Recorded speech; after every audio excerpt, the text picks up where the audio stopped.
You arrive with a backpack full of snacks, one portable charger, and the mistaken belief that Charm and Google Translate can carry you through anything.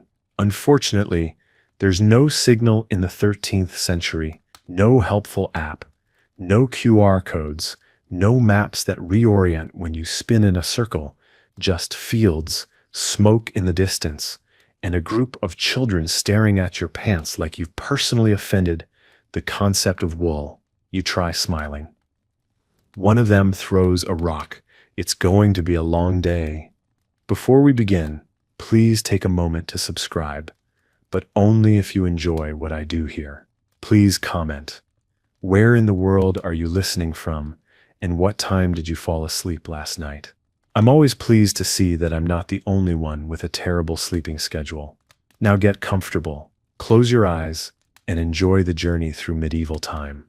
Your feet sink into the road, which is generous, because it's mostly just two ruts in dirt filled with centuries of regret and manure. You step around a suspicious puddle, only to discover the puddle has ambition. It's now in your shoe. That's fine. You can handle this. You've watched documentaries, you've been to Renaissance fairs, you once had a conversation with a reenactor at a cider booth. You're ready, until you smell the tannery. Then all your confidence dries up, the way your mouth does when someone mentions taxes. The village is smaller than you expected, not charmingly so, not quaint, just small. Everything leans, everything is damp. You pass a woman beating the life out of laundry with a stick, a man carrying half a pig on his shoulder, and a child chasing a chicken like it owes him money. You nod politely to all of them. No one nods back. This isn't rudeness. This is survival. Smiling wastes energy. And you, stranger with clean fingernails, are already suspect. You try to ask for directions, using your best effort at pantomime, pointing, waving, smiling again, despite earlier feedback. The man at the cart squints at you, mutters something that might be a curse or a blessing. Honestly, it could be a weather report, and goes back to stacking onions. You look around. Every building looks the same. Mud, thatch, door hanging slightly open like it's just too tired. You pick one at random and walk inside. This is apparently someone's home. A goat looks up from the hearth like you've just insulted its dinner. You back out quickly, politely. The goat is not pleased. The door swings shut behind you with a finality that suggests your Yelp review won't be glowing. You consider your options. There's no inn, no signpost, no friendly old man offering exposition, just the creeping realization that your shoes are not waterproof and your granola bars won't last the week. A crow lands nearby and tilts its head like it's judging your life choices. You tell it to mind its own business. It caws. Fair enough. Eventually, you find the market, or what passes for it. A few stalls. A lot of shouting. Something roasting that might once have been a rabbit. You drift past baskets of herbs, tubs of questionable fish, and a woman selling miracle teeth, which appear to be regular teeth, just arranged more confidently. A man grabs your sleeve and tries to sell you a pouch of something labeled simply powder. You shake your head. He insists. You leave with the pouch. You don't know what's in it, but it felt rude to say no. You finally locate the tavern, not because of a sign, but because of the sound. Laughter, music, glass shattering, someone swearing in a language you don't recognize, but absolutely feel in your bones. You step inside. It's dark. It smells like beer, smoke, and sweat that's lost its way home. Eyes turn toward you. You do your best impression of a shrug. A man near the hearth shouts, "Lost." You nod. He laughs. You've passed the test. You're not sure what it was. They give you ale. You sip it. It's thick, warm, and tastes like someone brewed it in a boot. You say, "Interesting." They cheer. You are now interesting. Someone offers you bread. It is technically bread, Someone else offers you stew. It may or may not contain root vegetables. You eat it anyway, not because you're hungry, but because refusing food here feels like the kind of mistake you only make once. Conversation flows around you, loud, fast, strange. You catch a few words: plague, taxes, witch, and nod along like you understand. A woman asks where you're from. You panic. Say south. She nods slowly. Ah, river folk. You nod more confidently. Yes, rivers. You love rivers. Very watery. She narrows her eyes, decides you're harmless, and hands you something wrapped in cloth. It's warm. You thank her. She says nothing. That's apparently the transaction. By the end of the night, you've made 3 accidental friends, promised to help with something involving pigs, and learned that ale doubles as toothpaste. You leave the tavern full, confused, and somehow already part of the fabric. The village hasn't accepted you, but it's willing to tolerate you. That's better than most places. You sleep in a loft above a barn, your head on a sack of turnips. You tell yourself it's temporary, but a voice in the back of your mind whispers, "So is everything." And as the sounds of the village settle into the kind of silence that only comes when no one has the strength to argue with the dark, you close your eyes and think, "I've survived the first day. That's more than I can say for my socks." You wake up with straw in your ear, a suspicious damp spot beneath your hip, and a turnip rolling out from under your head like it's resigning from the job of pillow. For a second, you forget where you are. Then the smell hits you: hay, sweat, animals, and a faint suggestion of despair, and it all comes back. Right. Time travel. Or a dream you haven't figured out how to end. You sit up too fast and hit your head on a beam that's been there for at least 200 years. It does not forgive you. Mira, the woman who sort of let you sleep here, is already up and carrying a bucket with the grim determination of someone who's been awake since before the concept of joy. She doesn't greet you, but she hands you a crust of bread and gestures vaguely at a trough to splash your face. You thank her. She grunts. That's probably a compliment. You wash with water that's aggressively cold and immediately regret every soft luxury you've ever taken for granted. Welcome to the 13th century. Your pores hate you. The morning air is sharp and wet, not rainy, just full of the kind of cold that clings to the edges of everything. The village is already humming. Men hauling things, women shouting at animals, children being chased by both. You see a man chopping wood with such practiced rhythm, it's almost musical. Another stirs a pot with a stick the size of your forearm. You realize no one here is not doing something. You, the pant-wearing outsider with callus-free hands, are now the laziest object in the village. You offer to help Mira. She stares at you like you've just announced you're a noble disguised as a frog. Then she shrugs and points at a pile of kindling. You carry it, slowly, carefully, like it's a test, and the kindling might explode. Mira doesn't watch. That somehow makes it worse. You stack it by the hearth and wait for instructions. She gives none, so you just sort of stand there, trying to look useful. The goat from yesterday walks past you like it's been promoted. Eventually she hands you a broom and gestures at the floor. You sweep. The dust kicks up in little clouds that smell like centuries and mushrooms. The boy, her son maybe, watches you from the corner with wide eyes and a half-bitten apple. He offers you the other half. The apple is mushy and vaguely onion-flavored. You smile anyway. He beams. Mid-morning, a bell rings in the square. You follow the sound because everyone else does, and blending in seems wiser than wandering. The square is full of people and noise and carts. Someone is selling bread, someone else is selling pots, and someone else is just yelling about soap, like it's a rare gemstone. You try not to look lost, which is difficult when you're literally the only person wearing laces. A merchant catches your eye and gestures toward a bowl of berries. You nod. He hands you one. You eat it. Then he says something sharp and holds out his hand. Right. Nothing's free. You offer him a button. A real shiny modern button. He takes it reverently, holds it up to the light, smiles like you just handed him fire. Then he hands you 3 more berries. You eat them quickly and walk away before he changes his mind. A small victory. You tell yourself you're bartering like a pro. You are, in fact, bartering like a man who will be barefoot by the end of the week. Someone pulls you aside. An old woman with a back like a question mark. She starts talking fast, gesturing wildly at a sack and pointing at your chest. You understand none of it, but you nod, always nod. She hands you the sack.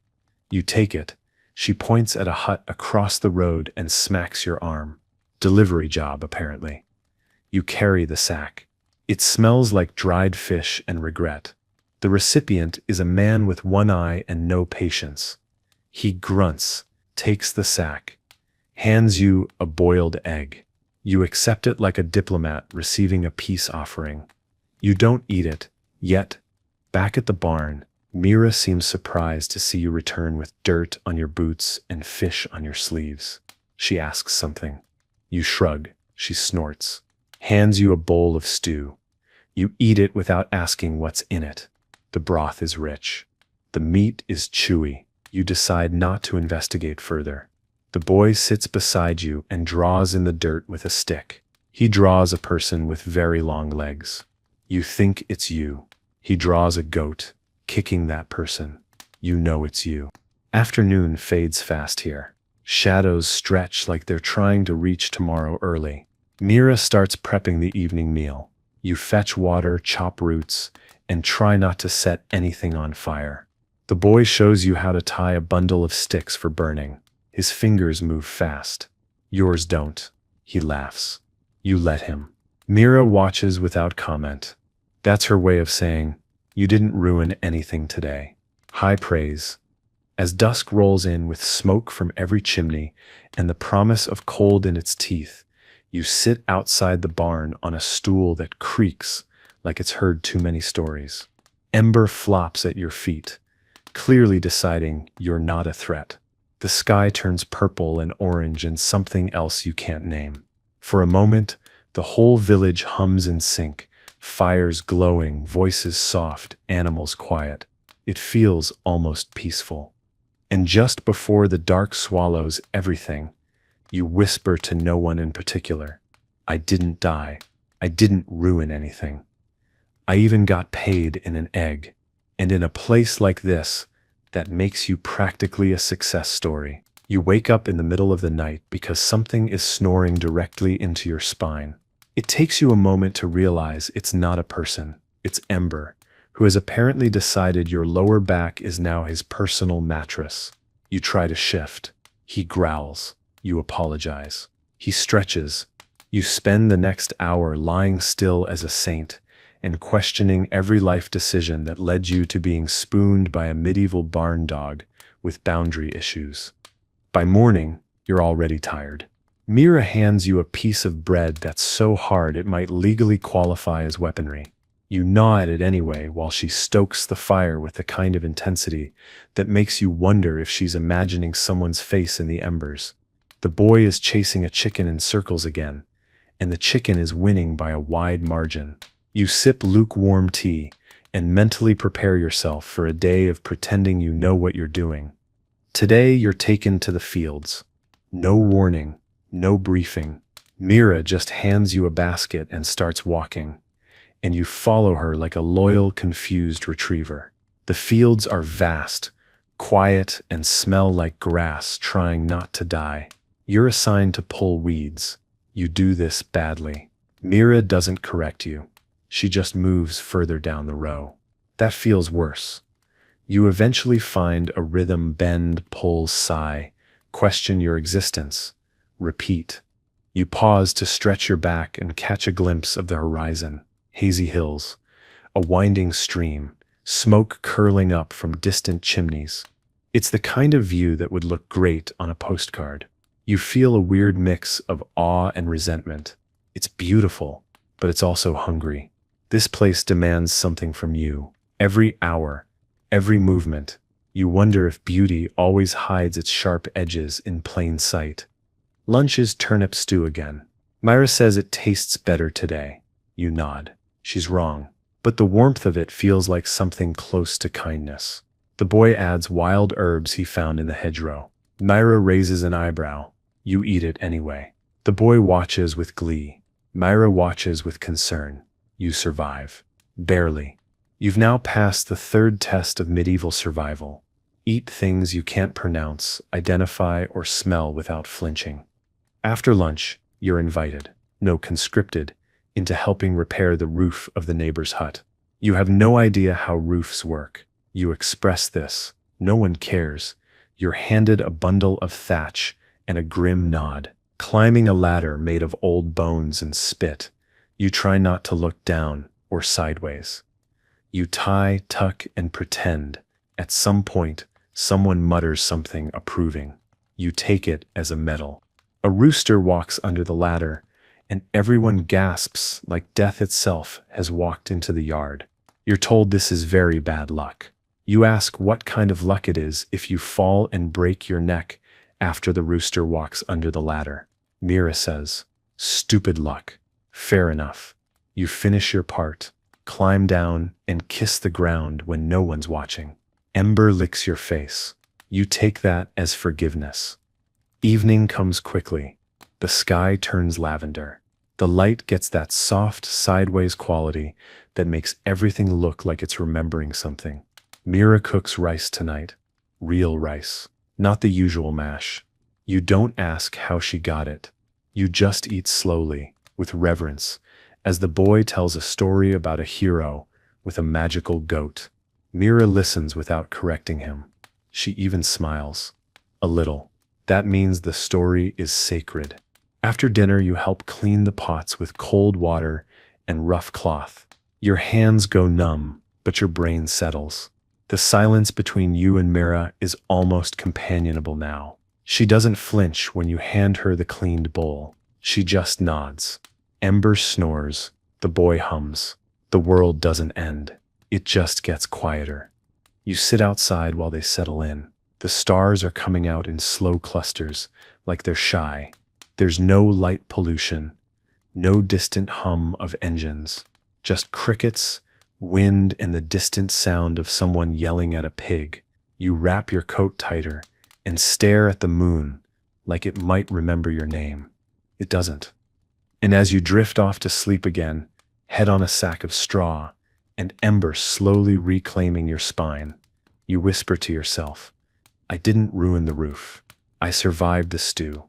I might even be useful now." And in a world where usefulness is currency, you've just earned your first real coin. You wake up to someone shouting about fire. Not a big fire, just a chimney one.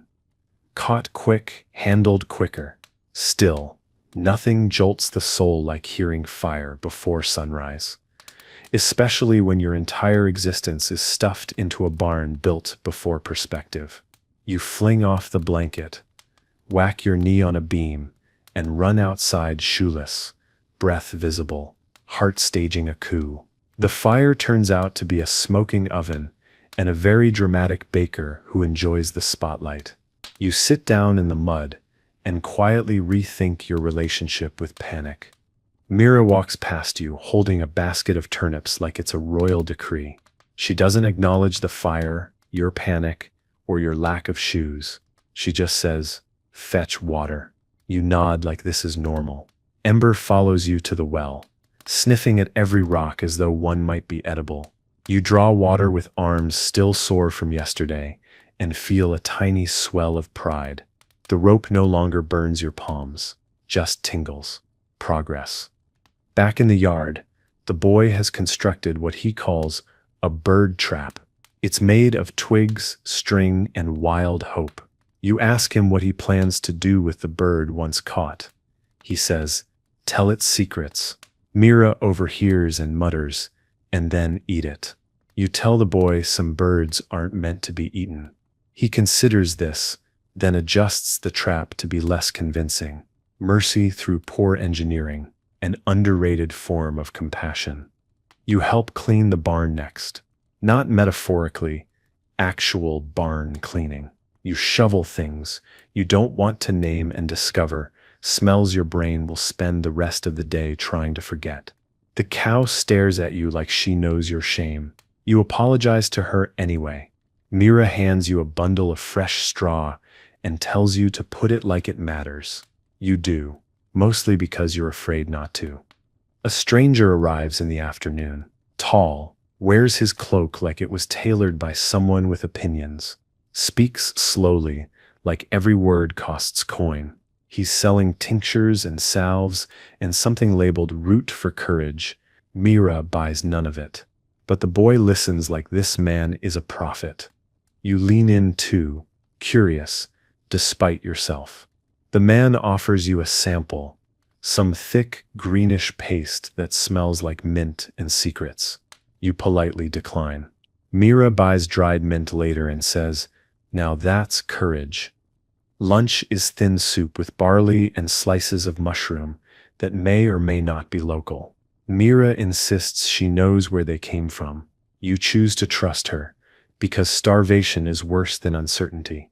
The boy says it tastes like warm forest. You think that's a compliment. Ember gets a mushroom and immediately regrets it. Mira smacks him with a spoon. He sneezes in protest and stalks off like a betrayed noble. You spend the afternoon helping patch a fence that's less barrier and more polite suggestion to wandering livestock. Tom joins you, chewing on a stalk of something and talking about how fences are lies. They only work if the animals believe in them. You nod like that makes sense. It does, sort of. At one point you hammer your thumb and use words you didn't know you remembered. Mira hears them, doesn't correct you, just mutters, "Now you sound local." As the light fades, the baker, yes, the morning fire yeller, drops off a loaf as thanks for helping fix her chimney stone. It's dense, cracked, and smells amazing. Mira slices it like it's a treaty. The boy calls it castle bread. Kember tries to steal a piece and is rebuffed with a firm boot. You eat yours slowly, savoring every chew. Mira pretends not to watch you eat the crust. She's pleased, which is to say she doesn't scowl. The boy asks if people in the South, your vague and ever-flexible homeland, eat bread like this. You say only on special days, Mira says. Then make today special. You laugh. She doesn't. She's serious. You declare this bread day. The boy claps. Ember burps. Mira smirks. The fire cracks. For a moment, you almost forget this isn't where you're from. You sit outside after supper, picking straw from your sleeves, watching the smoke rise into the dark like it has somewhere to be. The stars blink slowly overhead, older than everything around you and still somehow surprised to see you here. Ember settles beside you. You scratch his ear. He sighs like he's decided you're all right. That feels better than most compliments. You head in when the air starts to bite. Mira's already asleep. The boy's curled like a comma around the dog. You lie on your straw mat and stretch just enough to feel sore in 6 places. You think about how, back home your calendar was full but your days were empty. Now you've done more before noon than you used to in a week. You whisper to yourself, "I earned my crust today, and it tasted like something I could build a life out of." You wake before the sun, not by choice. Something's chirping in your ear with the persistence of a guilt-ridden conscience. You swat blindly, only to discover it's not a bird. It's the boy, gently poking your temple with a stick. "Time to check the traps," he says.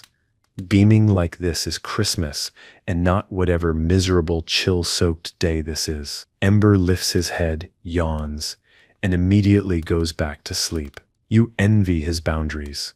You do not share them. You crawl out from under the blanket, like a mollusk from its shell, bones creaking in protest. The fire's out again. Mira is not in the house, which means she's already done 3 hours of work and will expect the same from you before breakfast. You grab your coat, Jam your feet into boots that are now more hole than structure, and follow the boy outside. The air smells like wet grass and old stones. It's not unpleasant, just medieval. The traps are, to put it gently, hopeful. A few string snares, a basket propped on a stick, and something that looks like it was designed by a squirrel with anxiety. You admire the effort. The boy inspects them like a general on campaign. One trap has caught a bird. The boy gasps in reverence. You hesitate. It's small, feathered, alive, looking at you like it knows you don't belong here. The boy offers to wring its neck. You say, "Let's give it one more day." He nods, not understanding, but letting you have this small mercy. Back at the hut, Mira is kneading dough with the sort of energy most people reserve for vengeance. You offer to help. She hands you a bowl of water and points at a pile of greens. You wash. Badly. She corrects you once, then never again. That's how you know you failed with distinction. The boy brings in the bird and lets it go in the corner. Mira says nothing, but she adds an extra slice of root to your bowl later. That's her version of soft. Breakfast is bread and greens, warm and dense, served in silence. Mira's clearly thinking about something, probably how to make the ceiling stop dripping. The boy talks about building a windmill.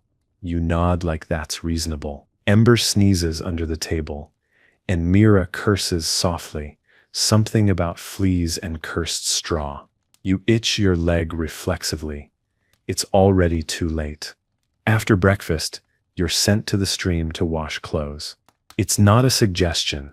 Mira points to the bundle and waves you out the door, like she's releasing a very underqualified bird into the wild. The stream is cold enough to make your fingers consider mutiny. You scrub awkwardly, while two older women watch you with the kind of amusement normally reserved for drunk dancing. You nod politely. They nod back. One offers you a tip about soap root. The other offers you dried fish. You accept both with gratitude and confusion. You dry the clothes by draping them on a hedge that may or may not be sacred, depending on who you ask. One old man passing by scowls and mutters a prayer under his breath. The other just farts and keeps walking. You take that as a blessing. When the clothes are mostly dry and entirely wrinkled, you fold them like you're pretending your life is orderly. Mira later refolds every item without comment, which is somehow worse than being yelled at. Lunch is cold porridge and warm cider, shared under a tree that's pretending to have leaves. Mira doesn't talk much, but she does slide the last spoonful of honey your way when the boy isn't looking. You don't say thank you. You just eat it with reverence and the posture of someone who knows better than to make a big deal of rare kindness. Ember lies across your foot. It's the warmest you've been all day. That afternoon, you're told to deliver a message to a man named Corvin in the next village. Mira gives you a strip of leather with a symbol etched in it. "Don't lose it," she says. You ask what it means. "Means I vouch for you," she says. Then she adds, "Not forever." You walk down the winding road, trying not to overthink how much it feels like carrying your own passport, made of hope and obligation. The next village is only a mile off, but it feels like a century. The road dips, then rises, then turns suddenly through trees that whisper things you can't quite catch.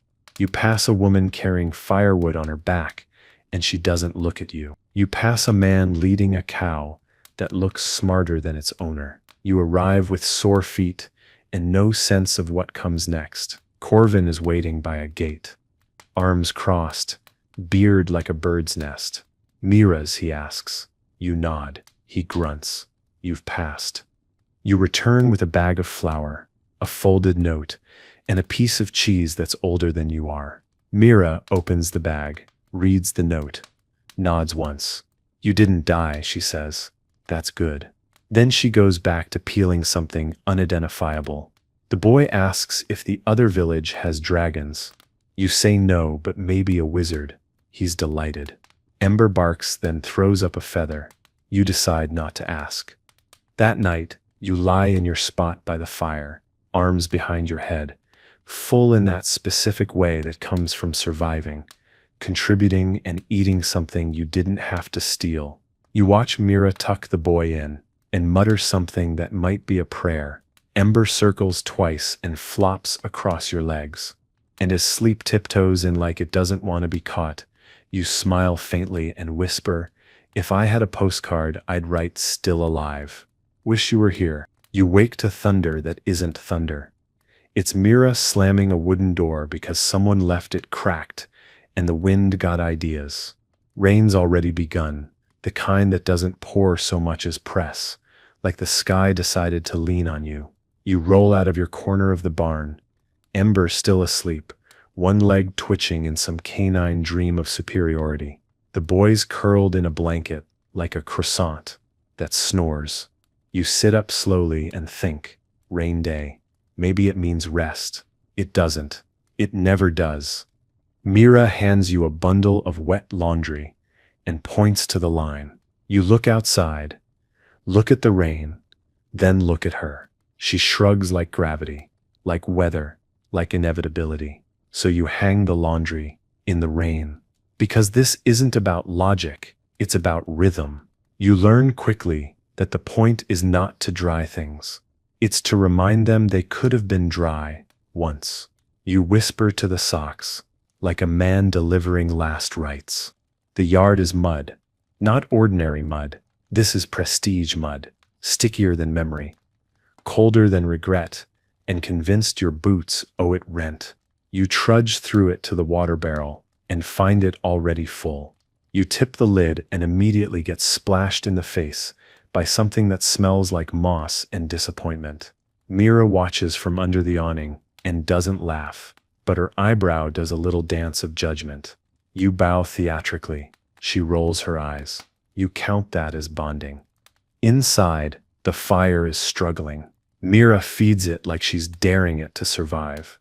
You sit nearby, wringing out your sleeves. The boy presents you with a gift, a small carved object that looks like either a horse or a turnip with legs. You accept it like it's sacred. Tell him it's the finest craftsmanship you've seen all day. He beams. Mira snorts into her cup. Ember wanders in, shakes mud all over the floor, and then has the audacity to look proud. Lunch is root stew with too much pepper and not enough optimism. You eat it anyway. The boy talks about wanting to build a boat. Mira mutters, "First learn to float." You suggest maybe you could carve something too, if someone lends you a knife and doesn't mind replacing it when you ruin it. Mira almost smiles. You ruin it, you sleep in the coop. You nod solemnly. That feels fair. After the meal, you help sort beans. Not metaphorically actual beans, each one inspected like it holds a grudge. You, Mira, and the boy sit in a triangle around a low table, fingers moving, eyes scanning. It's meditative, in a strangely fragile way. You start to relax. That's when the pot spills. 50 beans scatter across the floor like they're trying to escape medieval capitalism. Ember pounces, slips, and knocks over the rest. Mira says a word. You didn't know she knew. You say it too. You feel closer. The rain intensifies. The roof drips. The boy sets up bowls to catch the leaks and names them like pets. One is Drip. One is Drip's brother. One is King Water. Mira stirs the fire and mutters that King Water can pay rent or leave. You add a log, just to stay useful. The warmth fills the hut unevenly, but it's better than nothing. You wrap yourself in a blanket that smells like last week and dirt. It's comforting, mostly. The stranger comes again, this time with fabrics. Bright ones? Silks, maybe? Stolen or traded? Hard to say. He lets the boy touch them, but glares when you reach out. Mira buys nothing. She says silk is for weddings and burials, and she has no plans for either. You notice she lingers on a dark red piece, longer than the rest. You don't mention it. Some softness is private. As night approaches, you're told to help move the chickens. No explanation, just an order. You learn quickly that chickens don't negotiate, they don't listen, and they don't forget. By the time you're done, you've been pecked twice and insulted in several dialects of cluck. Mira hands you a rag for the blood. The boy gives you a feather. You earned it, he says. You tuck it behind your ear. Why not? Dinner is stale bread, dipped in warm broth. No one complains. You all sit by the fire, each lost in your own weather. Mira mends something. The boy sketches with charcoal on wood. Ember chases a fly and loses. You sip your broth and stare at the drip from the ceiling, now falling directly into king water. You feel weirdly proud of the naming system. You helped build that empire. Later, in the dark, with your feet tucked under Ember and your head on a sack of millet, you whisper to yourself, I did nothing spectacular today. And yet, you're full of food, of warmth, of something that might be belonging. And as the rain presses on the roof, like it's trying to hear what you're dreaming, you smile and think. Some days, surviving is the story. You wake to quiet, not silence. That doesn't exist here, but a sort of rural truce between the chickens, the wind and whoever usually screams at dawn. It's unsettling. Mira isn't moving. Ember isn't snoring. The boy is still bundled like a tiny king, one foot sticking out from under his blanket like a declaration of peace. You sit up and stretch, slowly, as if the day might not notice you're awake. Your back cracks in 3 distinct places. That's your body's way of applauding the effort. Mira eventually appears with her hair tied back and a look that says sleep is optional, and you chose poorly. She hands you a small bucket and says, River. You nod. She means laundry, or drinking water, or punishment. You don't ask. She's already halfway out the door by the time you grab your boots. Ember finally stirs and yawns like this is a massive inconvenience to his schedule. You resist the urge to explain how unfair that is. The path to the river is slick with mud, and something that might be ash or might be history. You step carefully, gripping the bucket like it's full even when it's not. On the way, you pass the neighbor's goats standing in the road like they own it. They don't move, you detour. The goats watch you like they're taking notes for some future tribunal. At the river, the water runs fast and cold, cutting through the land like it doesn't care who's listening. You fill the bucket and try not to fall in. You mostly succeed. Back at the hut, Mira is gutting a fish with the same precision she uses to judge you. The boy is telling Ember a story that involves a talking frog and a queen who sneezes gold. You sit and watch for a minute, wondering when that kind of imagination stopped visiting your mornings. Mira catches your gaze and tosses you a cloth. Clean the fish. Don't ruin it. You ruin only part of it, progress. Breakfast is fish stew with greens and some kind of root that crunches like guilt. You eat it slowly. The boy eats it quickly. Ember tries to eat everyone's. Mira blocks him with a ladle and a look. You offer to take the dishes. She lets you, washing them in the cold basin outside. You realize your fingers no longer go numb after 2 minutes. They wait until 5. You hum a victory tune and the chickens stare like you're performing sacrilege. A merchant passes through around midday. Cart, donkey, collection of jars that may or may not contain preserved food or body parts.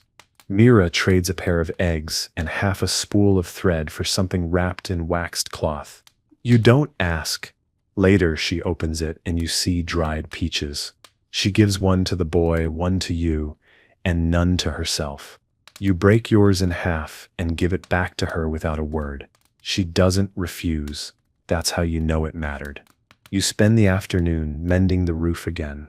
Mira insists it's not leaking, but you hear the lie in her voice and feel the drip in your sleep. She hands you a bundle of reeds and a knife that's seen better centuries.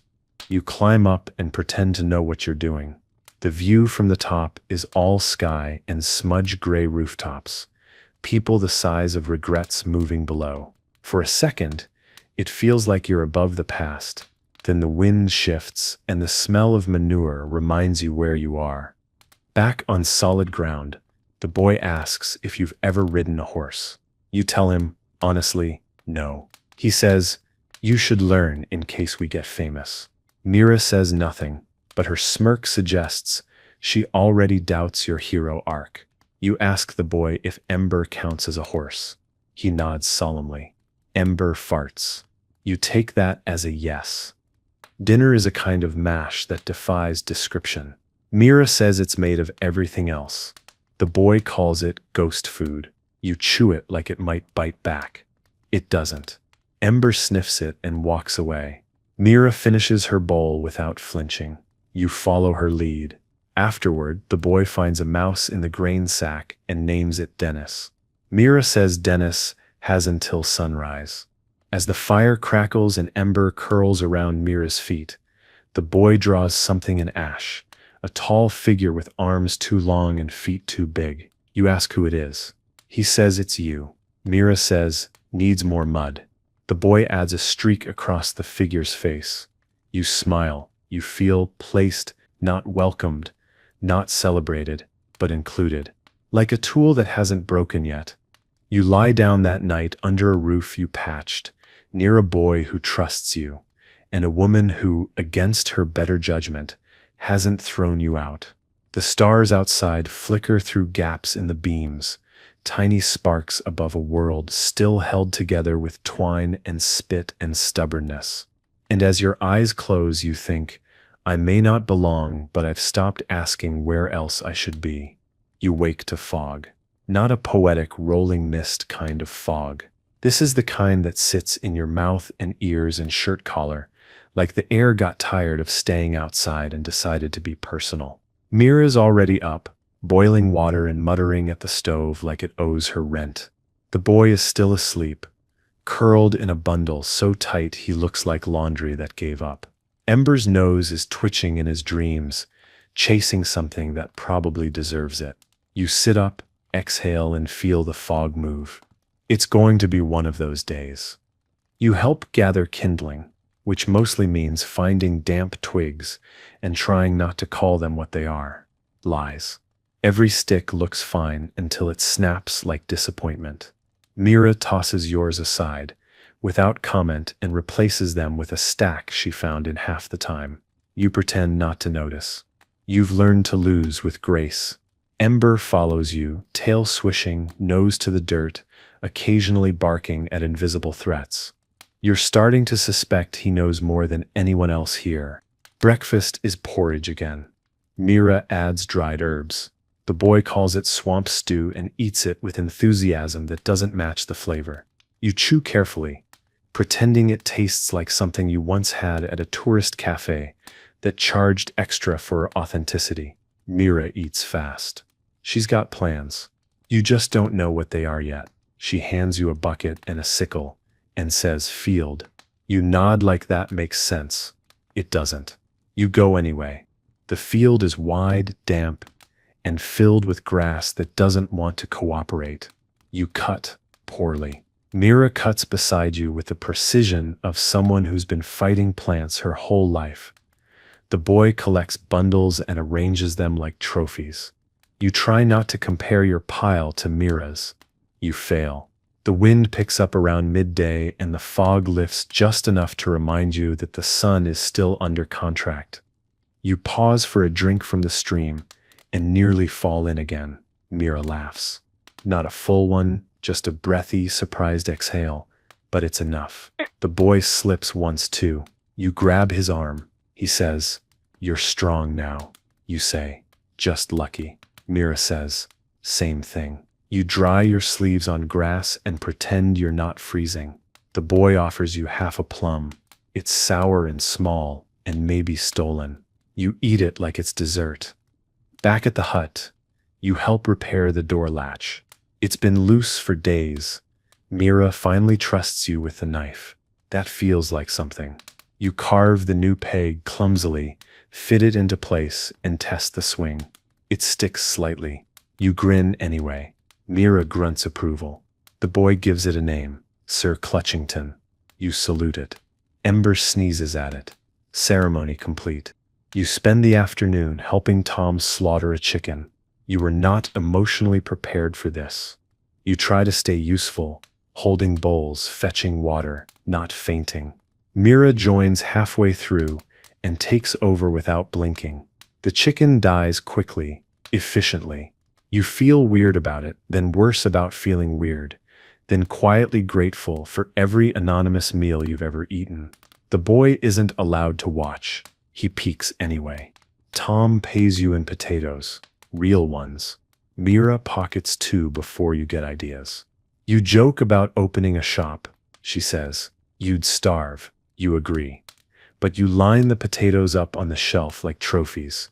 The boy arranges them into a family. Ember tries to eat the littlest one. Mira smacks him with a spoon. Balance is restored. Dinner is stew, obviously. But now with potato. The boy cheers. Mira eats in silence, but her eyes are softer than usual. You take the last spoonful with reverence. You're full in a way that has nothing to do with food. The room smells like earth, smoke, and something else, earned comfort. Ember licks the bowl. Mira lets him. You don't mention it. Later you sit outside. The fog's gone. The stars are back. You recognize none of them. You name one anyway. Call it almost home. The boy joins you, blanket over his head, whispering nonsense about dream maps and sky doors. You listen. You believe him a little. Mira leans in the doorway, arms folded, watching both of you like she's measuring something. You meet her gaze. She doesn't look away. And as the night thickens and the air finally remembers how to be still, you stretch your legs, tilt your head back, and whisper, I didn't know it could feel like this. And maybe I don't need to. For now, this is enough. Not perfect, not yours, but enough. You wake up to the sound of arguing geese. You don't know what the fight is about, but you're definitely losing it. One of them honks directly at the barn wall, like it's personally offended by architecture. Mira's already out, likely solving 3 problems before you can name one. The boy is gone too, probably with Ember, probably causing small and sincere mischief. You sit up slowly, feeling every joint complain in its own language. Welcome to another medieval morning where your alarm clock hisses and bites. The fire is low, but still alive. You poke at it with a stick and pretend you know what you're doing. Mira walks in mid-poke, takes the stick, and fixes it without breaking eye contact. You nod, like you've contributed to the concept of fire itself. She tosses you a small piece of bread and says, mark it today. You chew the bread like it's not made from pebbles and intent. Then you nod again. Mark it. Sounds like a field trip. You grab your coat and your last surviving sock. The road is muddy, full of tracks and smells you don't want to analyze. You walk behind Mira and the boy, carrying the trade goods, a bundle of dried herbs, a stitched cloth, and something in a jar that you suspect used to be alive. Mira says very little. The boy says everything. Ember walks beside you like your furry legal guardian, tail twitching with judgment. The village market is a mile away, but it feels like crossing into a different world. The market smells like onions, sweat, smoke, and hope. Loud voices hawk goods you can't identify. Everyone has something to sell and no time for your confusion. You follow Mira like a duckling who speaks the wrong dialect. She haggles with a woman selling root vegetables, gestures at your jacket like it's part of the deal, and somehow walks away with a wheel of cheese and an apple. You have no idea how. You hold the apple reverently. You're left alone at one stall while Mira disappears to check prices, which is code for do something important without the deadweight. You stand awkwardly between a man selling goat milk and a girl aggressively offering socks. The boy is already eating something. Mira definitely didn't approve. Ember's gone. You hope he's not eating anyone's lunch.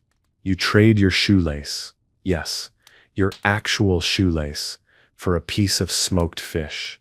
You're both ashamed and proud. Mira finds you chewing beside the well. She doesn't ask what you traded. She sees the fish and raises an eyebrow. Expensive shoelace. You say, limited edition. She shakes her head but doesn't confiscate it. You call that progress. The boy asks for a bite. You give him the last one. He declares you a hero of snacks. Mira rolls her eyes and hands you a bundle. Carry this, hero. The way back is quieter. The boy is sleepy. Mira is focused. And you're trying not to drop whatever mystery is wrapped in the cloth on your shoulder. Ember reappears from nowhere. Wet, muddy, and extremely proud of himself. Mira mutters something about bathing him in vinegar. You choose not to ask. You walk slower than usual, partly to stay upright, partly to make the walk last. You've started to like the space between places. Back home, Mira unpacks the bundle. Herbs, beans, something she won't name, and starts sorting with the precision of a person who doesn't waste even small things. You offer to help. She doesn't answer, just pushes a bowl your way. You take it, because that is the answer. The boy disappears to invent soup. You're unsure if that's culinary or philosophical. Ember sleeps on your foot, like it's his job. Dinner is the apple, split 3 ways, and a soup that tastes mostly like boiling. The boy insists he helped. Mira doesn't correct him. You eat slowly, not because it's delicious, though it's not bad, but because it feels wrong to rush a meal made from effort. The fire burns hotter tonight. Maybe the market firewood was blessed. Maybe Mira just finally taught it respect. Afterward, you help clean. Mira says little. You say less. The boy is curled in the corner with Ember, drawing something in the dust. Mira watches them with a look that's half love, half exhaustion. You ask her if the market was good. She says, "We still have what matters." You don't know if she means the apple, or the soup, or the boy. Maybe all of it. You step outside before bed.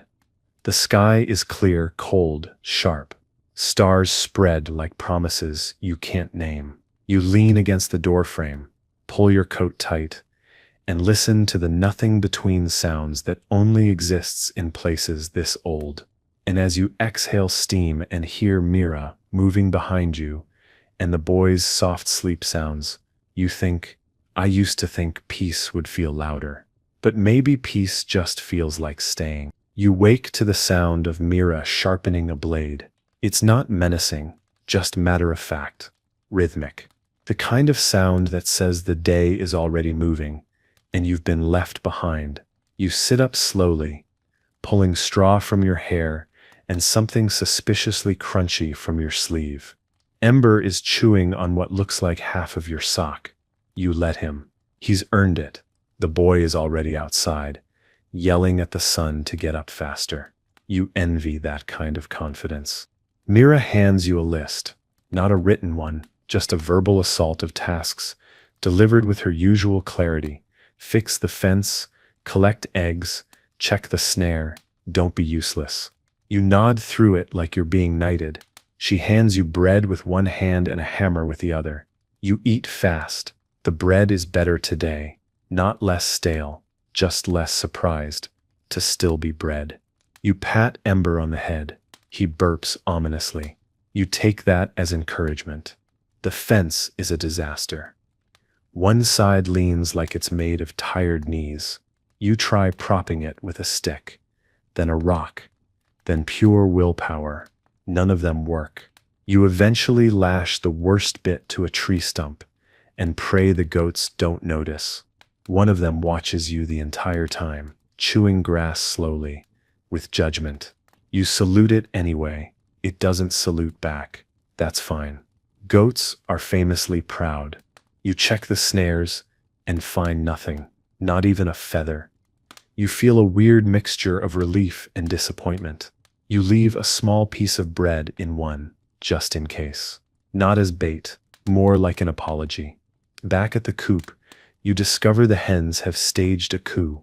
They refuse to leave their perch and peck at you like you owe them something. Mira eventually appears, snatches 2 eggs from beneath them with one hand, and walks off like she just performed a miracle. You consider applauding. The boy wants to build a catapult. You ask what for. He says, just in case. You nod because that's a flawless reason. He finds 2 planks and a springy branch. You help him tie it together with a strip of cloth from your ruined sock. Ember tests it by sitting on it. The boy launches a turnip 6 feet. You both cheer. Mira sighs. But later, you notice she moved the contraption under the eaves out of the rain. You say nothing. Lunch is surprisingly decent. Root mash with bits of salted meat that Mira refuses to discuss. The boy calls it warrior food. You agree. Mira rolls her eyes. But she gives you an extra scoop. Ember gets a lick of the pot. He licks it like it insulted his ancestors. The fire burns hotter than usual, and for a moment you actually feel warm, not just in your coat, but somewhere beneath it. That afternoon, you and Mira carry wood from the edge of the forest. It's a quiet walk, not uncomfortable, just full of the kind of silence that holds shape. She doesn't ask questions. You don't offer answers. But when you stumble on a rock and drop your bundle, she stops and helps you restack it. No words, just hands, working together. That feels bigger than any conversation. Back home, the boy has added wheels to the catapult. It now moves, poorly. Ember is terrified of it and hides under the bench. Mira pretends not to be impressed. You patch your sock with a needle that bends and thread that frays. The sock ends up worse than when you started. Mira watches you finish, takes it gently, and mends it again without a word. You think about saying thank you. You don't. You just put it back on. Dinner is stew again, this time with a handful of something green and mysterious. Mira calls it not poison. The boy adds more salt than is legal. Ember watches the bowl like a hawk with manners. You eat slowly.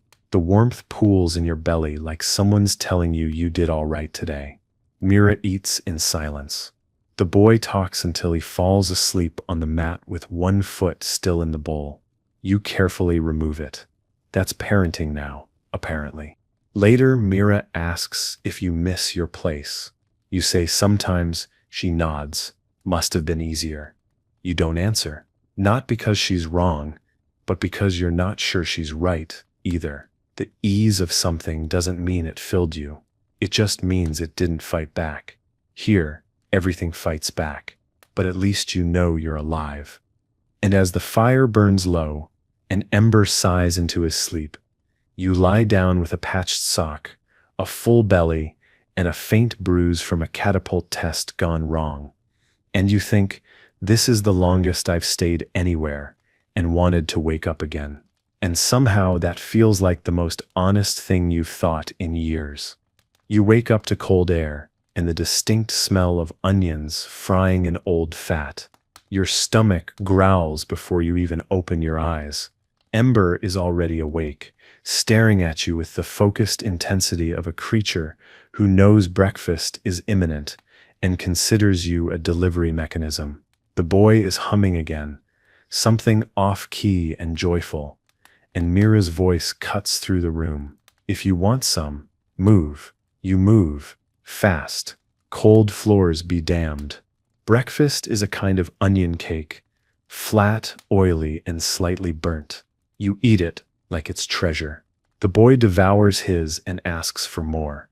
Mira says, learn to cook. Then, he sighs dramatically and announces he'll become a chef warrior. You tell him that sounds terrifying. Ember gets the crusts. Mira hands you a half-full bucket and says, stream. You nod. Your version of morning coffee is now carrying heavy water uphill.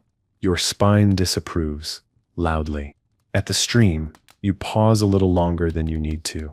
The water's clear today, glittering like it's trying to apologize for being freezing. You splash your face, listen to the birds argue in the trees, and for a moment, the world feels soft. No sounds of cars, no buzzing phones, no rush, just you, your breath, and a squirrel with boundary issues watching from a branch. You carry the water back like it's more than water. Maybe it is. Mira's sorting beans when you return. The good ones go in a jar. The bad ones go to the chickens. You sit beside her and start sorting. Slowly, carefully. Like every bean is a decision. The boy walks past with a stick he claims is a sword and challenges Ember to a duel. Ember growls, then rolls over. Victory by surrender. Mira smiles just a little. You pretend not to notice. Smiling here is like currency, used carefully. Later, you help repair a section of the thatch roof that started to droop. Mira climbs the ladder like it owes her money. You hand her reeds, tools, bits of twine. She doesn't say much, but she doesn't correct you either. That's a win. The sky is heavy with clouds but holds back.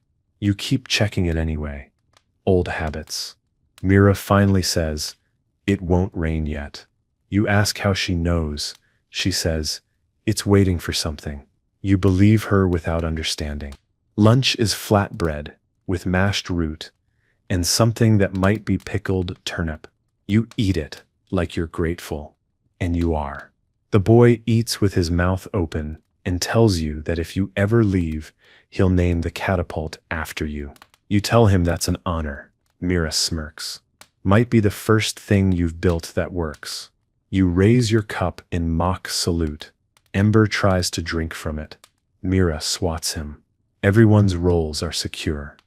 The neighbor drops by to ask for help, digging out a blocked drainage ditch. You go, not because it's your job, but because now, somehow, it is. The ditch is half water, half sludge, and all resistance. You and Tom dig in silence, broken only by the occasional curse or frog. He says you've got a good back for labor. You tell him you had a desk once. He laughs like that's the most absurd confession he's ever heard.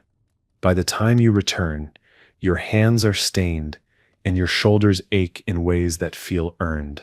Mira nods when she sees you, hands you a bowl of broth without asking.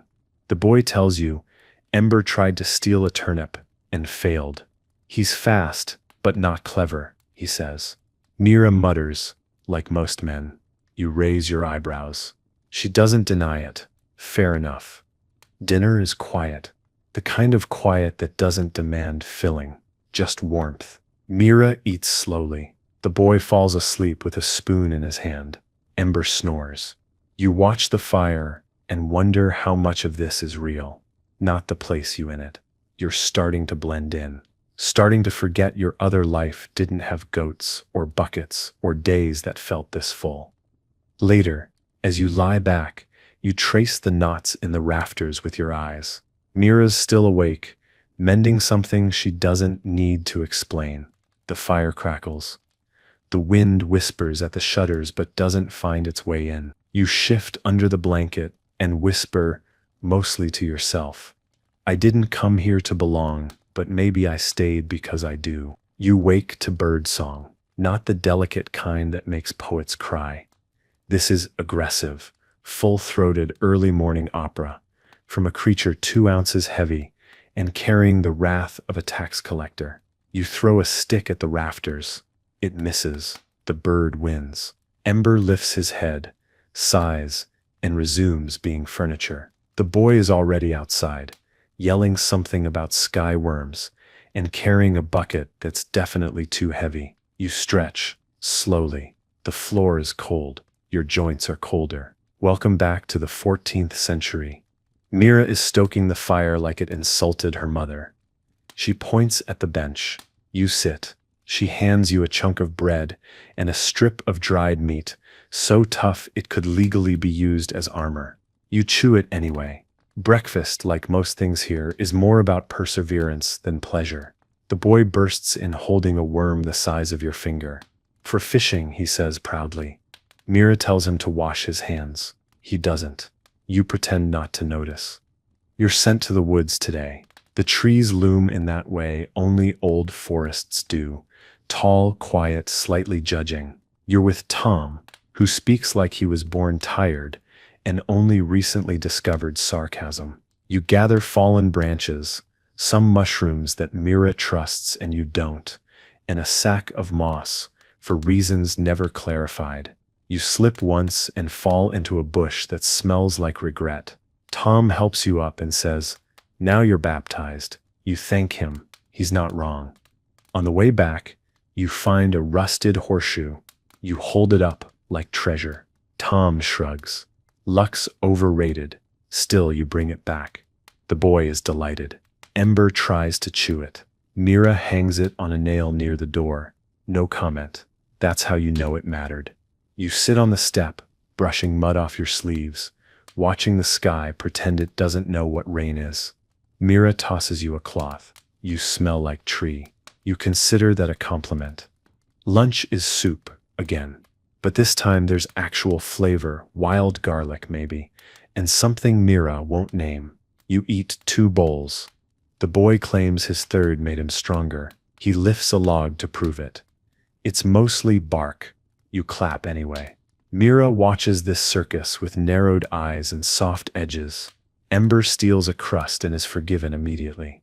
You wonder if that's loyalty or a well-timed survival instinct. The afternoon drags in, a good way. Mira mends a basket. You whittle a spoon that's more philosophical concept than utensil. The boy builds a fort from firewood and declarations.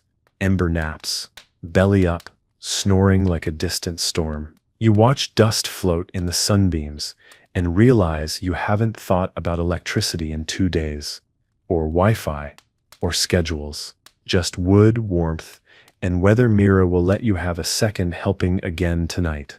Later you're told to help with laundry. This is less romantic than the stream scenes in old movies. It's cold, wet, and your knuckles go numb after 5 minutes. Mira works beside you like her fingers were built for water.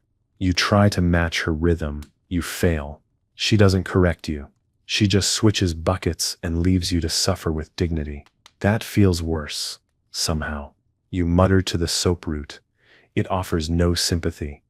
As the clothes dry on the line, the boy brings you a crown of weeds. For the laundry night, he says, you wear it, because what else can you do? Ember barks at a squirrel and nearly takes out the drying shirts. Mira saves them mid-fall, swears softly, and hands you a stick. You do. Like a hero whose kingdom is made of damp socks. Dinner is thin stew and thick bread. Mira adds herbs. The boy adds questions. You add silence, letting the warmth do the talking. Ember gets a bowl of scraps and looks deeply satisfied. Mira watches the pot boil down and says, "We'll need more by week's end." You offer to trade. She shrugs. "We'll see if they still like your buttons."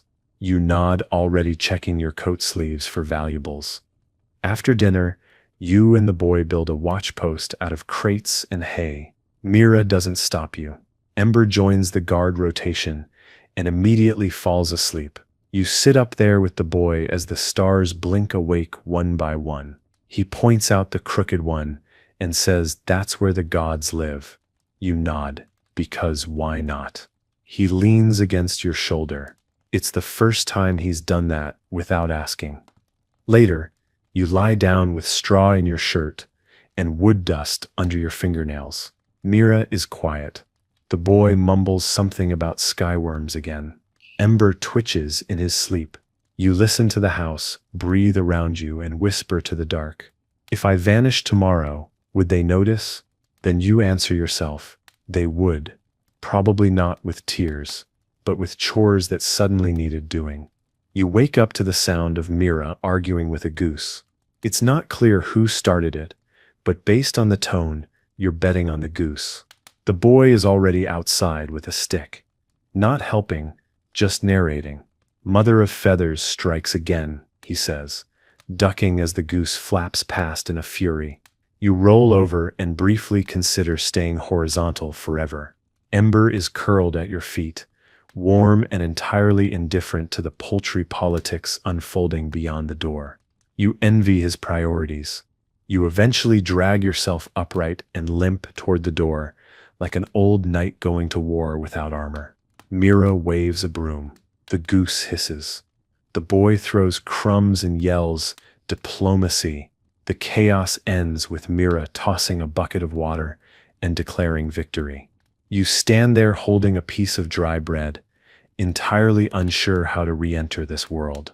Mira glares at the goose and mutters something about stew. You eat the bread silently. Today's job is fetching stones.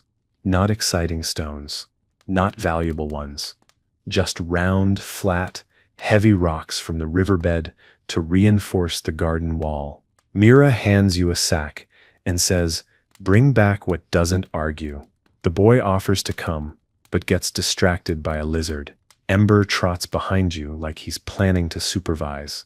The walk to the river is quiet, the kind of quiet that isn't empty, just full of things not said out loud. At the river, you pick through rocks while Ember attempts to catch imaginary fish. You find 7 that seem acceptable, and 3 that might just be old potatoes. You pause to rest on a boulder, letting the sound of the current talk over your thoughts. The world here moves slower, but not without force. Everything's happening all the time, just under the surface. You sit with that a while. Then Ember barks at a stick and ruins the moment. You thank him anyway. Back in the village, Mira inspects the rocks, like a merchant inspecting coins. She grunts. That means they'll do. The boy asks if one can be his pet. Mira says only if he feeds it. The boy accepts the terms. You start setting the rocks into the base of the wall. It's awkward, slow work. Mira eventually takes over, muttering something about angles. You step aside and watch her hands move like they've done this in another life. Maybe they have. Lunch is lentils and dried carrot, boiled into a kind of paste you could use to fix the roof. You eat all of it. The boy mixes his with leftover cheese and declares it a new invention. Mira refuses to acknowledge this. Ember licks the bowl when no one's watching. You hand him the spoon. It's become your quiet deal. He guards you from the chickens. You sneak him flavor. In the afternoon, you patch a hole in the grain sack using instructions shouted by Mira from across the room. The boy offers suggestions. None are helpful. The needle slips 3 times. Your finger bleeds once. Mira finally takes the sack, mends it in 4 silent minutes, and hands it back without comment. You say, "I was getting there." She says, "Yes, in winter." Ember sneezes. You consider that a shared opinion. Someone's cart breaks near the edge of the village. Tom ropes you into helping. The axle's cracked, the wheel bent. You hold it in place while he hammers, cursing rhythmically.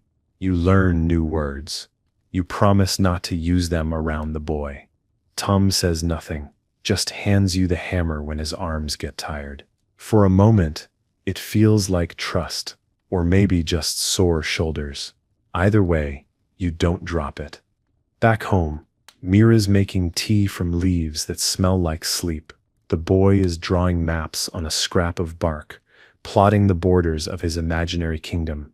You ask if you can live there. He says only if you build bridges. Mira says, he's not wrong. You sip your tea. It tastes like someone whispered comfort into hot water. You tell Mira. She ignores you but refills your cup. Dinner is thin but warm. The boy tries to tell a story and falls asleep halfway through a sentence. Ember leans against your leg like an old soldier at rest. Mira clears the bowls, humming something you almost recognize. You offer to help, she says. You've done enough, but she hands you a towel anyway. It's her way of saying you're not useless anymore. Later, you sit on the step outside, watching the moon climb through the branches. There are fewer stars tonight, but the ones that remain seem brighter, like they're trying harder on your behalf. You pull your coat tighter, listen to the soft shuffle of Mira tidying behind you, and the boy's gentle sleep breath like waves on a tiny shore, and you whisper, without meaning to, "I don't miss where I came from tonight." And the silence agrees. You wake up to birds fighting on the roof.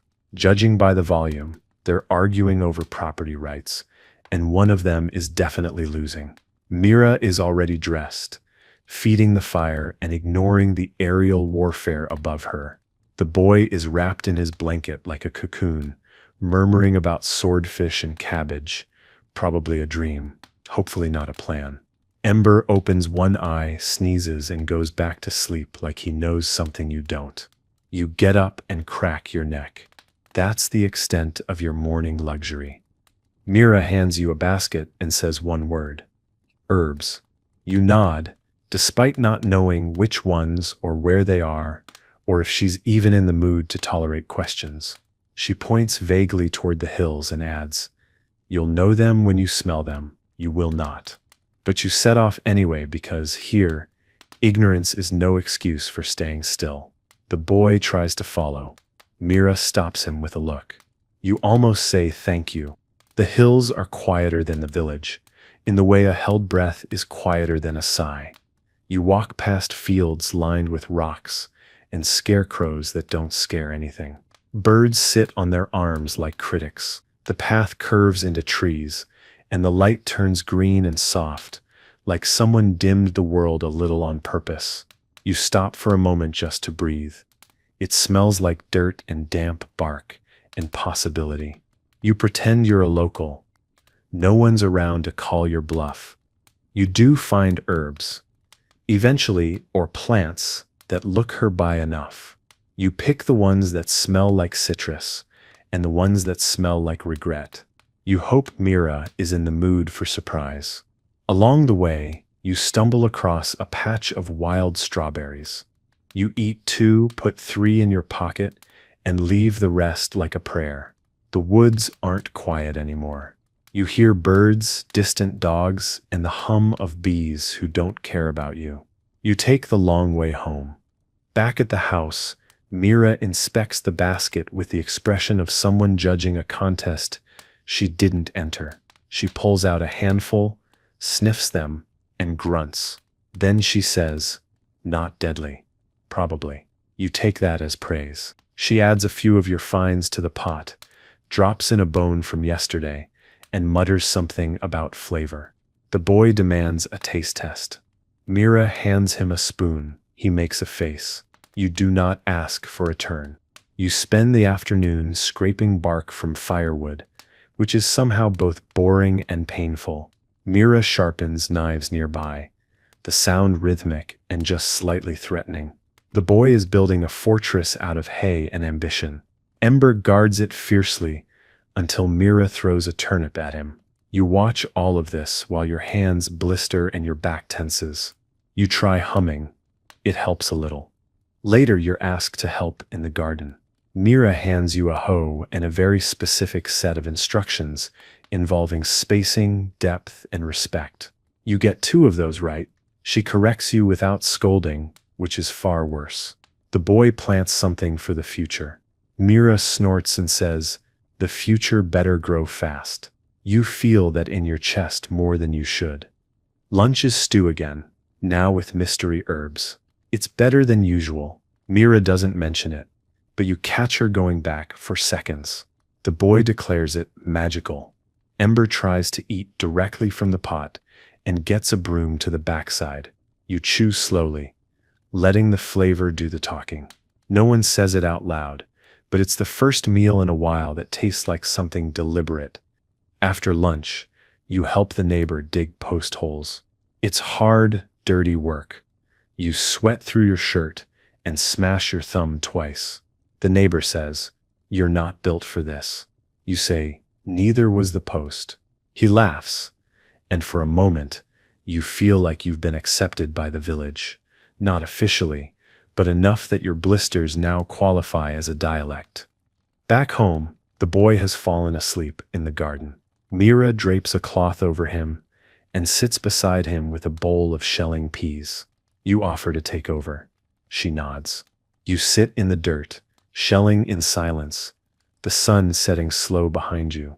Ember lies between you both, breathing like a metronome. You don't say anything profound. You just keep working, and that feels like enough. Dinner is simpler, just bread, dried fruit, and boiled roots. The boy wakes halfway through to ask if he missed dessert. Mira hands him a carrot. He accepts it like it's cake. You sip water warmed by the fire and feel something settle in your ribs. Not pride, not satisfaction, just stillness. You're not used to it. It's nice. And that night, as the fire flickers and Mira sets down her mending with a sigh, you've come to recognize as almost content. You stretch out on your mat and whisper, "I'm tired but not empty." That has to count for something. And the room, with its creaks and quiet breathing, agrees. You wake up to Ember's tail slapping your face. It's a gentle betrayal, rhythmic, unbothered, and entirely unnecessary. He's dreaming, you think, about running or stealing bread, or leading an army of chickens. You shove him gently. He snorts, repositions himself on your ankle, and declares the matter resolved. The boy is already up, barefoot, outside, shouting at a tree for not blooming fast enough. Mira is grinding something with a mortar and pestle that sounds like it wants to escape. You roll over and brace for another day in paradise. Mira's tea today tastes like wet bark and someone's strong opinion about honesty. You drink it anyway. She says, "You'll help me at the mill." You nod, not because you understand what that entails, but because it's safer than asking. The boy volunteers too, but Mira says she needs someone to keep Ember from digging another tunnel under the fence. The boy accepts his mission with the seriousness of a monk. Ember looks unconvinced. The walk to the mill is longer than expected and louder than hoped. Mira doesn't talk much, but her steps say plenty. This is a place with rules, expectations, and people who measure things you didn't know could be measured. The air smells like flour and river water and sweat. The mill creaks like it's constantly reconsidering its purpose. You carry a sack of grain inside and are immediately hit with a wave of heat and dust that tries to become part of your lungs. The miller is a tall, silent man who nods once and hands you a shovel. No explanation. You follow Mira's lead, scooping, sorting, bagging, hauling. It's endless, circular work, like arguing with someone you love. Mira works faster than you. She always does. At one point you ask her if she ever gets tired. She says, "Only when I think." You consider asking what she thinks about. You don't. The silence is already doing the work. Midday, you break for bread and cheese that crumbles like it's holding a grudge. You eat quickly, back against a warm stone, listening to the river turn the wheel grind the grain becomes something useful. Mira drinks water from a shared flask and hands it to you without looking. The moment feels like a handshake, or a truce, or maybe just routine. It still matters. Back at the hut, the boy has constructed a fortress of mud and sticks. Ember is inside it, trapped by loyalty or confusion. The boy declares it a palace for our future army. Mira surveys the yard, the mud on the walls, and the missing wash bucket. "Wonderful," she says flatly. The boy beams. You help him clean up, which mostly means redistributing the mud in slightly less artistic patterns. Ember escapes, victorious but filthy. Later, Mira sends you to the neighbors with a bundle of cloth. You deliver it, exchange a few polite nods, and are gifted 3 eggs in return. One breaks on the walk back, because you tripped over a stump that wasn't there yesterday. Mira takes the remaining 2 without comment. You boil them for dinner. The boy gets one. Mira splits the other. You pretend you weren't hoping for a full one. Ember gets the shell. The evening is cool, quieter than usual. The boy draws in ash by the hearth, stick figures with swords and dramatically large hats. Mira mends a tear in the side of a blanket that's older than your memory of cities. You help stack firewood. For once, Mira doesn't inspect your work. You take it as a sign of either trust or resignation. Either way, you'll take it. Dinner is modest. Again, bread, the boiled egg, a few scraps of cheese, and Mira's unspoken understanding that this is enough. The boy talks about what it would be like to ride a horse, made of clouds. Mira tells him to eat with his mouth closed. You chew slowly, watching the firelight move across their faces, like it's trying to remember them. After the meal, you step outside. The stars are late tonight, hiding behind clouds or doubt. You look anyway. Some part of you still expects a sign, a comet, a glowing door, a phone signal. Nothing comes. Just wind in the trees and the faint sound of someone sharpening a blade 2 huts over. It's oddly comforting. And as you lie down on your mat, your back sore, your hands blistered, your mind oddly calm, you whisper, "I still don't know what I'm doing here, but I think I'd miss it if I left." And for the first time, you don't say it like a joke. You wake up to Mira muttering about mice. She's crouched near the grain sack, holding a broom like she's going to knight something or kill it, depending on how this ambush goes. You sit up, still half asleep, and the boy whispers, "She's been at it since dawn." You ask who's winning. He just shakes his head solemnly. Ember sniffs the corner and promptly loses interest, which tells you all you need to know about his work ethic. Breakfast is thin gruel with a suspicious crunch in it. You don't ask. Mira is already on her second bowl. The boy says it tastes like boiled secrets. You agree and swallow it like confession. Mira announces it's cleaning day, and everyone has a job. The boy tries to claim artistic exemption. Mira says, "Then paint the floor clean." He disappears. Ember follows. You grab a rag and prepare to lose another argument with dust. You're assigned the back wall. It hasn't been scrubbed in years, possibly centuries. You find 3 kinds of cobwebs and a dried lizard that's either a warning or a fossil. The soot comes off slowly, as if it's personally offended by your attempt at improvement. Mira scrubs beside you without complaint, the rhythm of her arms matching the sound of her breath. You keep pace, mostly. Occasionally, you pause to marvel at just how much grime can live on a single surface. At midday, Mira takes a break and hands you half a dried pear and some sharp cheese. It tastes like sunlight filtered through stone. The boy reappears holding a broom and wearing a tunic as a cape. He declares himself Sir Sweep-a-lot. Mira tells him to sweep or starve. He sweeps, badly. Ember finds a sock behind the water barrel and parades it around like he's found a relic. You don't have the heart to stop him. The rest of the afternoon is spent shaking out blankets and hauling water. You've never moved so much water in your life. It sloshes, it spills, it argues with your arms. Mira says nothing but hands you another bucket when you finish. The boy disappears again. Later you find him polishing a spoon and calling it his future mirror. You don't ask what for. You're afraid he'll tell you. By the time you sit down, your shirt is soaked, your knees ache, and your hands smell like soap and disappointment. Mira hands you a bowl of broth that's mostly hot water with herbs. You drink it like it's a feast. The boy tries to barter Ember's sock for extra bread. Mira tells him that's not currency in this house. He eats his portion without protest. That's growth. As the sun drops, Mira points to the roof. A patch came loose in the storm 2 nights ago. You climb up with a coil of twine and a handful of reeds. From up here, the village looks like something drawn by a child, lopsided, charming, full of hidden jokes. You watch smoke curl from chimneys and wonder how many of these homes have someone like Mira inside. Someone who holds everything together with dry hands and drier humor. You patch the roof. Poorly, but not fatally. Mira doesn't say much when you come down.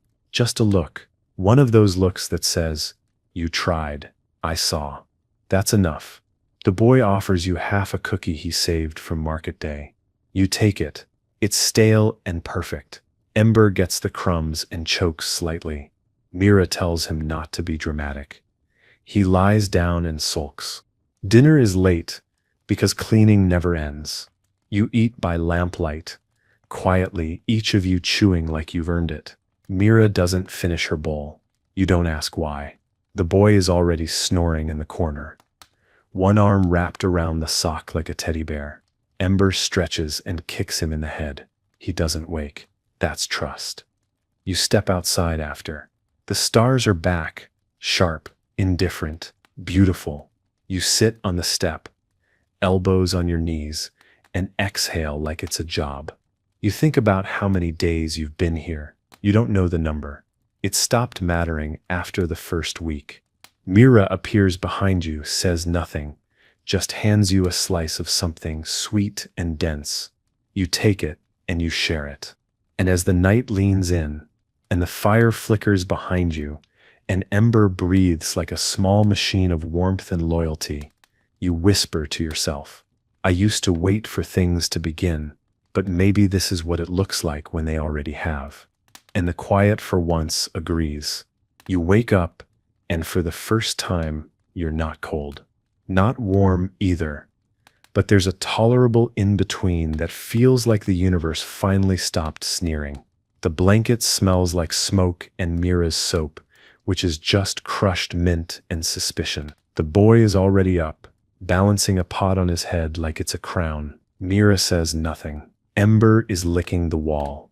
You don't ask. That's growth. Breakfast is yesterday's gruel fried into something new, crisped around the edges, seasoned with what might be salt or might be last week's mystery herb. You eat it with both hands. Not out of tradition, but because the spoon's missing again, and you're too hungry to wait for justice. Mira says, "Today's the smokehouse." You nod. Of course it is. You still don't know what the smokehouse is. You'll find out when it's too late. The smokehouse sits at the edge of the woods, built into a hill, and smelling like firewood and secrets. Mira gives you a bundle of salted meat, wrapped in cloth, and a look that says, "Don't drop this, or I'll find a new use for your bones." You carry it with the delicacy of stolen treasure. Inside, it's dark, warm, and full of dangling things that look vaguely edible. The air clings to your clothes. It smells like history. Also fish. Mira shows you how to hang the cuts, how to stack the wood just so, how to test the heat with your palm and your patience. It's like building a fire, but sneakier. You work in silence for a while. Ember sniffs a corner and leaves, unimpressed. The boy attempts to invent smoke armor out of damp leaves and ash. Mira tells him to take that brilliance outside. He does. The woods accept him without comment. At midday, Mira gives you bread and pickles and a slice of smoked something that tastes like effort. You eat it gratefully. The boy eats his too fast and spends the next 10 minutes hiccuping like a frog with anxiety. Mira shakes her head. You quietly hand him your last bit of bread. He calls you a hero. You say, "Save the title until I survive the afternoon." Back in the village, you're sent to barter with the old weaver. Mira gives you a pouch of dried mushrooms and a stern warning. Only the soft red cloth. She'll try to trade you the green. You nod like you've done this before. You haven't. The weaver smells like dust and stories. She offers green first. You smile and ask for red. She sighs and gives you purple. You leave with it anyway. Mira won't be pleased, but the purple is nice. She inspects it when you return, says nothing, then uses it to line the inside of a pocket she's stitching. That's forgiveness. The boy calls it royal. Ember chews on a stick nearby, and occasionally glances up like he's managing all of you. You sit by the fire with your boots off, and the faint sense that you're slowly becoming functional in a place that once threatened to swallow you whole. Dinner is stew with actual meat, thick enough to coat your ribs, The boy adds wild onions. Mira doesn't stop him. You eat in silence, broken only by chewing and the occasional satisfied sigh. Ember gets a ladle's worth. He buries the bones, then digs them up again, just to remind them who's in charge. You stretch, full and sore, and Mira actually asks, "How's your back?" You answer honestly. She nods. That's a conversation now. Later, the boy draws maps on the back of a broken shutter. "For when we go on adventures," he says. You ask where to. "Somewhere no one's been yet." Mira murmurs. "Like a day without chores." You laugh. Even Ember sneezes at that one. The room hums with something warm. Not joy, too fragile a word, just ease. Earned, slow, rare. You step out for air. The sky is full of stars, the kind that seem impossibly close. You name one after the smokehouse. You name another after the boy's map. You name a third after Mira. Quietly, just for yourself. You lean on the door frame and let the night hold you. And as the fire dies low behind you and the dark settles soft against your shoulders, you think, "I used to count days like coins. Now I just carry them in my pocket and hope I never spend the last one." And somewhere inside, that thought feels heavier than fear and lighter than memory. You wake to the sound of chopping, not gentle, kindling chopping. This is someone taking an axe to a tree with the enthusiasm of a grudge-holding poet. You sit up, blink at the smoke-streaked rafters, and hear Mira muttering curses you don't recognize. The boy is still asleep, mouth open, hugging a small pile of hay like a beloved pet. Embers nowhere in sight. That's probably a bad sign. You stretch, slowly, everything creaks. That's a constant now. Mira walks in, carrying 2 logs, sweat on her forehead, and sawdust on her coat. She drops them by the hearth and says, "Wood day." You ask how much. She says, "All of it." The boy wakes up just in time to groan in protest. Mira hands him a hatchet. He stops groaning. Ember finally reappears, dragging half a branch through the doorway, like he personally defeated it in combat. Mira raises an eyebrow. At least someone understands the job. You spend the next few hours hauling logs from the edge of the woods, stacking them, splitting them, restacking them, and wondering how trees ever manage to grow if their destiny is to exhaust you. Mira works without stopping, her rhythm steady, precise. The boy swings his hatchet with great ceremony and little aim. Ember supervises, occasionally chasing a squirrel and returning proud but empty-jawed. You wipe sweat from your eyes with a sleeve that was clean yesterday. At one point, Mira hands you a bigger axe. No words, just an upward nod. You square your stance, grip the handle like it means something, and bring it down. The log splits on the second try. Mira gives you the smallest nod. It feels better than applause. The boy claps anyway. Ember barks. Possibly at the log, possibly at you. You bow. No one stops you. That counts as approval. Lunch is bread with garlic and roasted roots. You eat with your hands leaning against the pile of wood like you built it from scratch. Mira eats quickly, already eyeing the uncut stack. The boy tells a long, winding story about a wolf who became a baker and saved a village using only pies. You listen like it's gospel. Ember steals a turnip. Mira doesn't chase him. That's how you know she's tired. After lunch, you split more wood. Your arms burn. Your legs ache. Mira says nothing, but hands you a cloth when the blisters start. You wrap your palms and keep going. The boy gives up and builds a miniature village out of wood chips. Ember walks through it like Godzilla. The boy says, "At least now I can rebuild." You tell him that's the right attitude. He shrugs. "Also, I'm out of ideas." Later, you help Mira move the finished stack under the awning. It's heavy. Everything here is heavy, but it gets done. Mira surveys the wall of logs and says, "Good," then adds, "That'll last a week." You laugh until you realize she's serious. You sit down hard. Ember flops beside you and puts his head on your boot. Mira tosses you a cloth-wrapped something. Eat. You'll feel less sorry. It's honey bread. Crumbly, sweet, nearly sacred. You savor every bite. Mira sits beside you, chewing silently. The boy is humming again, some half-remembered tune from market day. The sun filters through the trees like it's trying to apologize for being late. You lean back, close your eyes, and let your body recover in slow pieces. The ache feels different now, like a tax you don't mind paying. Dinner is stew again, of course, but there's more garlic this time, and a sprinkle of herbs Mira won't name. The boy calls it warrior soup. Ember licks his bowl clean and then yours. You don't stop him. You're too tired to guard anything. Mira refills your cup without asking. You nod. She nods back. The fire crackles. No one speaks for a while. It's a good silence. Earned. Later, as the boy falls asleep mid-sentence and Ember twitches in his dreams, Mira sets her boots by the fire and sighs without complaint. You lie down, sore and strangely content, arms crossed behind your head like you're resting on something solid. The roof creaks. The world tilts toward dark. Your thoughts drift like smoke. And as your breath slows, you whisper, I didn't think a day full of chopping could feel like building something. And the quiet doesn't argue. You wake to the sound of rain. Not a storm, not a drizzle, just the persistent, unhurried tapping of 1,000 cold fingers on the roof.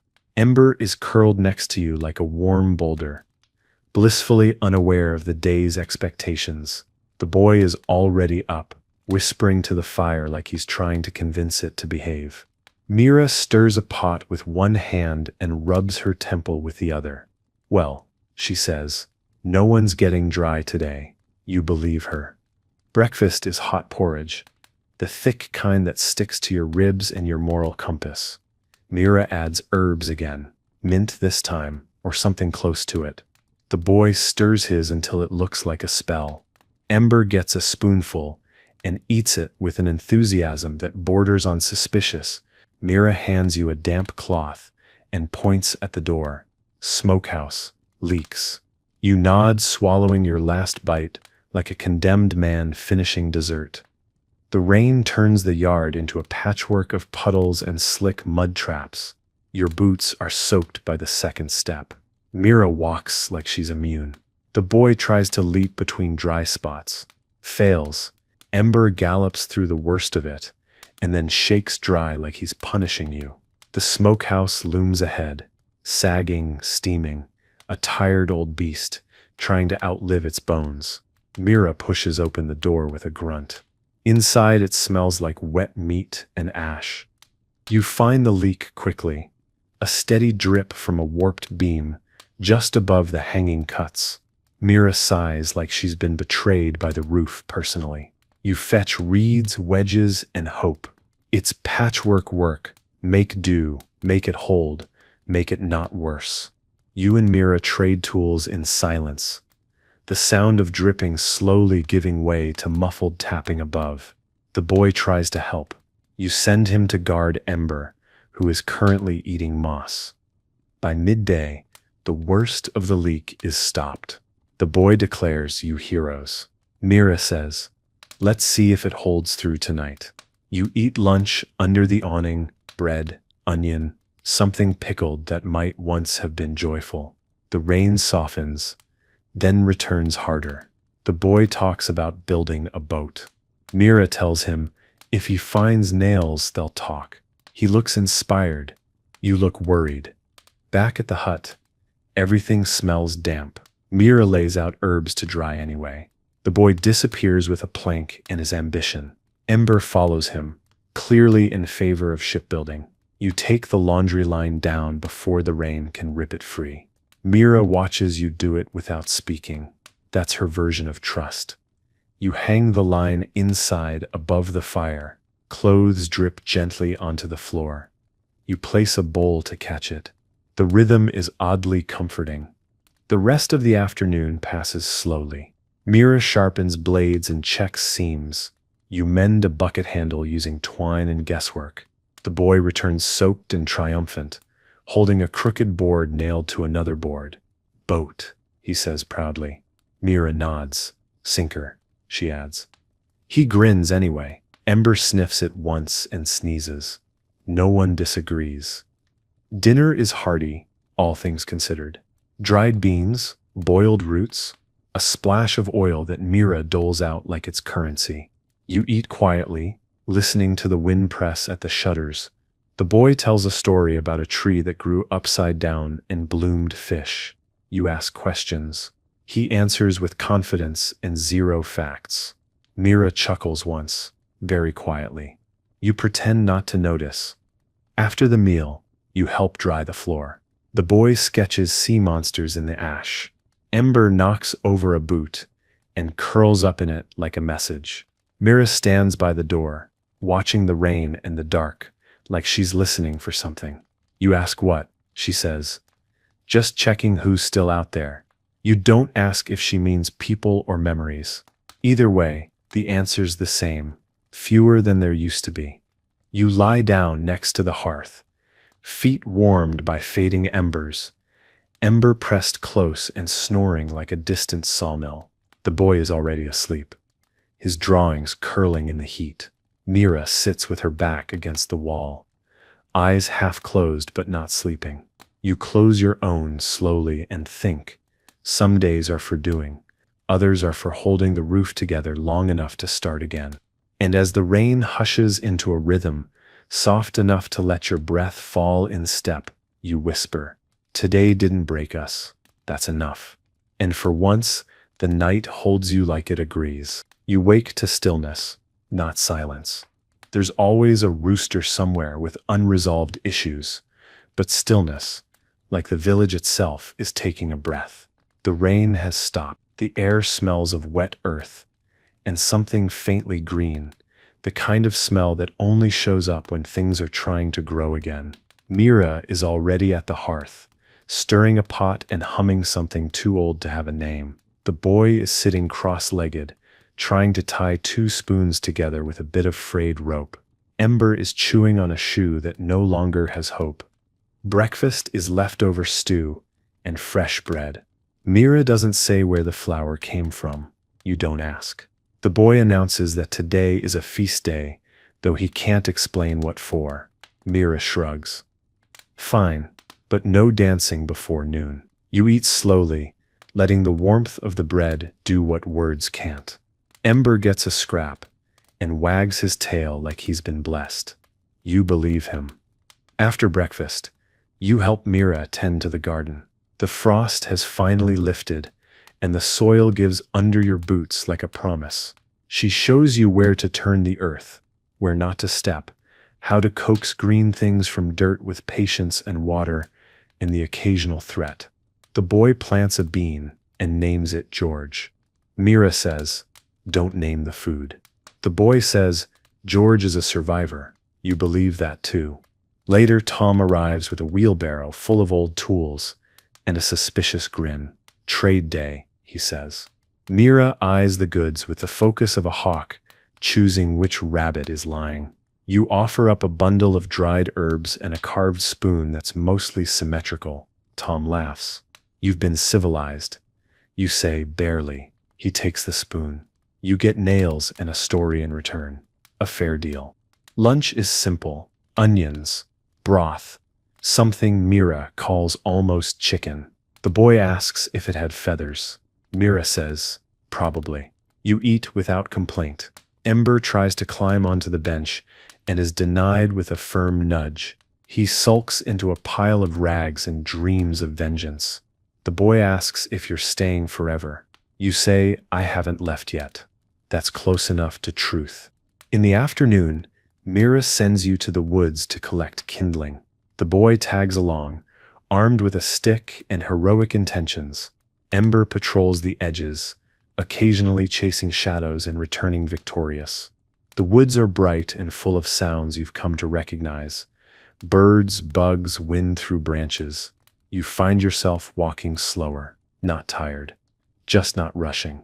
It's the kind of peace that doesn't ask for anything in return. Back home, you stack the wood neatly, and Mira actually says, "Good." Not a grunt, not a glance, a word. You almost drop the next log from shock. The boy gives you a leaf crown. "For excellence," he says.